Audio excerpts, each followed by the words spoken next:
Hi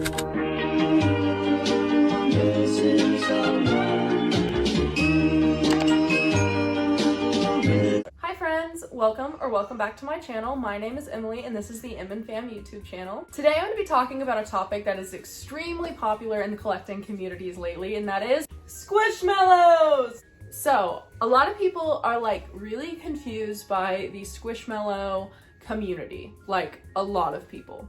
I've seen all over TikTok, Instagram, YouTube, people flaming people for collecting stuffed animals. I am 20 years old and I have no shame to admit that I collect these wonderful things. But why do we? So first off, to get a real picture of why we like to collect these things and how they came to be, let's talk about Kelly Toys. Kelly Toys was founded in 1986 by Joshua Kelly in Los Angeles, California.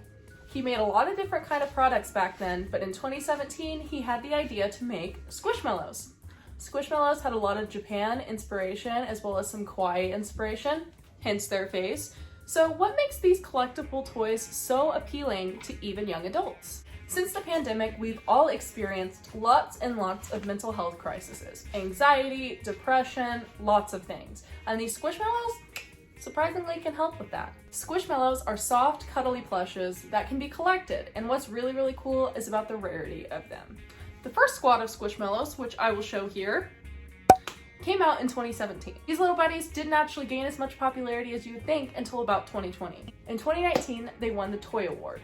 This is when they appealed more to children, but how did young adults become obsessed with these? Like Funko Pops, Itty Bitties, and a bunch of other things like baseball cards, Starbucks cups, the list goes on and on. People collect everything. These apply to a millennial audience, one being myself. Let's talk about Squishmallow sizes. I think this is a very big thing to include because these things come in so many sizes. I'll show you the ones I have personally, and if I do not have them, I will include them on the screen. First, Squishville. Squishville actually came out to, I think, appeal more to a younger audience when the millennials started taking over Squishmallows. But they actually did quite the opposite, and a bunch of millennials started collecting the Squishville. As you can see, there's lots of different Squishville characters. They range between 1 and 2 inches. They also come with vehicles, little houses, and make such a cute item to go on either a dresser or to be up for display. Next, you have your micro Mellows. These go in a range of sizes from 3 to 4 inches. I don't have any technical labeled micro Mellows, but I do have smaller than a 5 inch, so let me show you them. Here's my little buddies. This is Flint and this is Eleanor. Yes, I did name them myself because these actually do not come with a bio tag. We'll get to bio tags in a little bit. These little buddies are 4-inch large Squishmallows. They would fit great in a child's backpack. They are just adorable. And these are one of the smallest sizes you can purchase of a Squishmallow. 5 inchers. This is a great way to add a lot of different Squishmallows to your collection. Today I have Moni and Valia in front of you to show you. These range from about $5 to $8 at most convenience stores and are so, so cute. Now let's get into 7.5 to 8 inch. These are my two little buddies here, Chandler and Gordon, and they are part of the 7.5 to 8 inch family.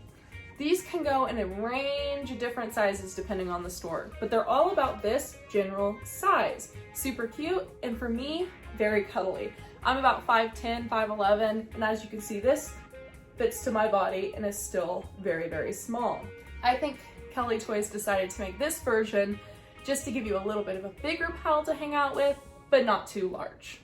10 and 11 inchers. We've got 11-inch Archie here. Another great, great size. I love this size so much. So, so cute and adorable. And here is Nico right here, just a tiny bit bigger. You can see the visual difference here. And Kelly Toys came out with these as well. So another cuddly companion, 16 inchers. These are massive and the biggest Squishmallows I personally own. They are huge. Again, on my 5'10" body, you can see she fits great. These were marketed more as pillow Squishmallows, and I think they are so, so adorable. I personally have a few of them, and I love to use them as pillows on my bed, and I think they really, really applied to a big audience when they came out with these. Next, I'm not going to move him, but I have a 20-inch Sinclair Stackable. I will also put a picture on the screen so you guys can get a little bit of an idea on how big this buddy is. He's massive. The Stackables came out and I mean hit by storm. They've got anywhere from a 5-inch to a 24-inch stackable. Now that you guys know the Squishmallow sizes and how much these range in price, let's talk about the popular Squishmallows. The hardest to find, sometimes rare, sometimes crazy selling Squishmallows. First off, cows! These are so adorable. They come out in just normal Stackables, Squishmallows, and even the new Hug Me's. So cute. We've got basic Connor, started it all, big trend. If you guys didn't realize, cows are a massive trend right now, just as it is. I actually don't own any cows and I've never seen a cow in person. Crazy, I know. They even came out with a pink cow, Kaden, that went nuts. It went nuts, okay? And I really would like to get my hands on her, but I know it's probably pretty unlikely I will ever see her. A next squish that took the world by storm, frogs. I have 11-inch Wendy here, but frogs like Wendy will go from anywhere from $50 to $75 on Mercari right now. These little cuddly things are so cute. I think it's so appealing how the eyes are raised off the body and they've got this little tiny smile here. So popular. As cottagecore has become more and more of a phenomenon these days, mushrooms went nuts. Malcolm the mushroom is actually one of the harder to find Squishmallows. I have seen one in person, but I decided not to buy him. They are immensely popular among folks. Always sold out on places like Owl and Goose, Target, Amazon, and mostly in stores. If you get your hands on one of these buddies, you can probably resell them for double or triple the price. Bigfoots! Not my favorite, but they are appealing to so many collectors. They are a different kind of squish. If you'll look, they have more of like a fuzzy texture just all around, and they're not part of the Fuzzmallows at all. They're super interesting to me, but they are kind of cute. I did see a Bigfoot in person for the first time a few days ago. I saw 5-inch Joelle, and I actually am thinking about going back and getting her, and she's cuter than, you know, I thought, but they are immensely popular among creators. Like any collectible, Squishmallows are going to be resold. It's just what happens. But when the scarcity of one Squishmallow becomes so much, the resale value can increase 10 times that. Let's take 5-inch Kaden, for example. I'm in lots of Squishmallow groups on Facebook, and let me tell you, she booms in price. For something you could probably get under $10, she'll sometimes go for $50 to $75. That's crazy, but why do people want them? Because they're collectible. Reselling has become such a taboo topic. People going out and buying up shelves with stuff that they know is gonna boom. Like if you had a Cal release, you're more than likely going to go buy a bunch if you're a reseller to then be the one who has the rights to say, hey, I've got 10 of them, who wants one? And people are obviously gonna fight and pay a higher price point for these. My next topic in this video, bio tags.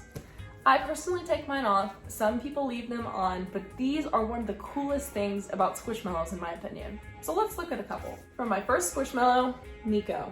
As you'll see, they all have different squads, which I think is super appealing. But what's also awesome?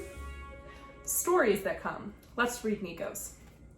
Food, art, and dinosaurs are some of Nico's favorite things. He loves art class because he gets crafty and creative. When he's not working on a new project, you can find him learning on a new recipe in the kitchen or sharing some cool dino facts with his friends. Every single Squishmallow has a personality. I think that's what's so awesome about these is Kelly Toys obviously put a lot of time and thought into naming and adding bio tags to each of these squish, which I think is really awesome. They come up with really super cool, unique names like Nico, Moni, Talib, Sinclair, Ferdy, and even Aziza. Super unique and cool. I think that's another reason why they make these super fun to collect. Just like the Thai Beanie Baby craze in the 2000s made a crazy thing on a lot of our parents, that's what Squishmallows are doing. So if you see your friend down the street or somebody on Instagram showing off their Squishmallows, don't be one to judge. They're great anxiety-reducing toys. Sometimes just a cuddle of a Squishmallow or a Squishmallow hunt can do so much for a person. Not only that, they're super, super cute, and they have a fun collectible side. It's awesome to find a story that really matches your personality. They're also super cute to have on display and super fun for people of all ages. If you collect something that you've got a lot of hate for, or there's a stigma around, don't be afraid to just show off what you like to do. I'm 20 years old, I collect these Squishmallows, and I have no shame. If you're 40, 60, 80, 90, 10, collect. I hope this gives you guys a more of the world of Squishmallows. If you liked this video, please subscribe down below. Comment something if you like. Also follow my TikTok and my Instagram. It was beautiful seeing you guys today. Bye!